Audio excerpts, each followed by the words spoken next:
Балықтың пайдасы. Балық несімен пайдалы және ол зиянды болуы мүмкін бе? Балық көптеген адамдардың ең сүйікті тағамдарының бірі.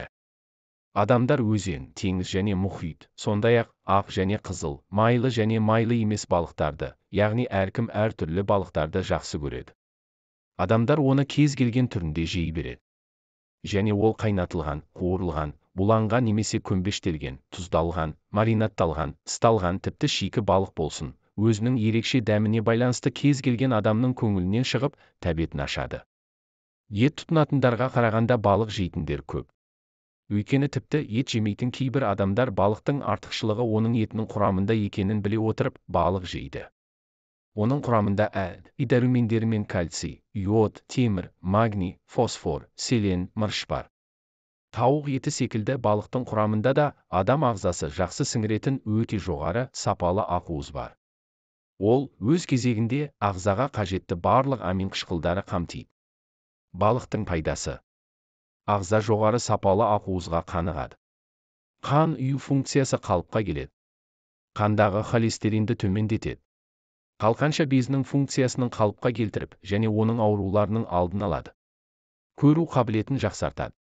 Жүйке жүйесін қалыпқа келтіріп, жатты, ұйқыны жақсартады, және тітіркенуді азайтады. Өмір сүру ұзақтығын арттырады.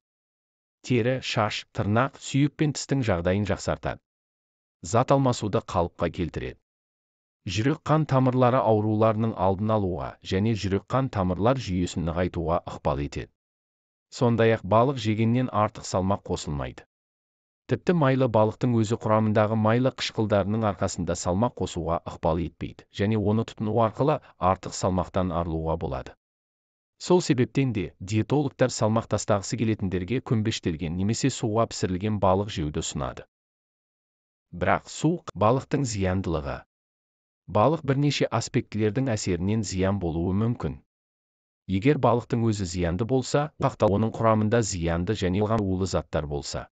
Балық аса, соның ішінде майлы балық, диарея және ішектің қатты ауруын тудыратын қоңыр балық, бурый скалозуб немесе фугу, ит балық, кірпі балық, ай балық, спинорок, ыстыққа қырымдық мұртты балық немесе марена, бараталған балкуда немесе теңіз шорылықтарданы секілді балықтардың да бәрі отты және олар канцал ауруына немесе тіпті өлімге әсер әкелуі мүмкін. Егер балық паразит жұқтырса. Балық көп жағдайда адам ағзасында көпті құрттардың немесе басқа да құрттардың пайда болуына себепші болады. Сондықтан оны шикіде емес, пісіріп жеген дұрыс. Егер балық дұрыс сақталмаған болса, балық тез бұзылатын өнім және ол арнайы сақтау талаптарын талап етеді. Қақталған балық құрамында қатерлі ісік тудыратын канцерогенді заттардың артық болуына байланысты зиянды деп саналады. Бірақ суық қақталған балық аса зиянды емес, ал ыстыққа ысталған балықтар қалада канцерогенді заттар көп. Балықты қалай жеу керек? Дұрысы, суда немесе буда пісірілген балық жеген жөн. Себебі балық осындай жолмен әзірленсе пайдалы заттардың көп мөлшерін сақтап қалады. Сондай-ақ көмбештелген балық та пайдалы. Ал маринадталған, ысталған, тұздалған және кептірілген балық себеп балықты қалай таңдау керек? Жас балықтың өзіне тән жағымды ерекше иісі болуы керек, бірақ иіс жағымсыз және өткір болмауы тиіс.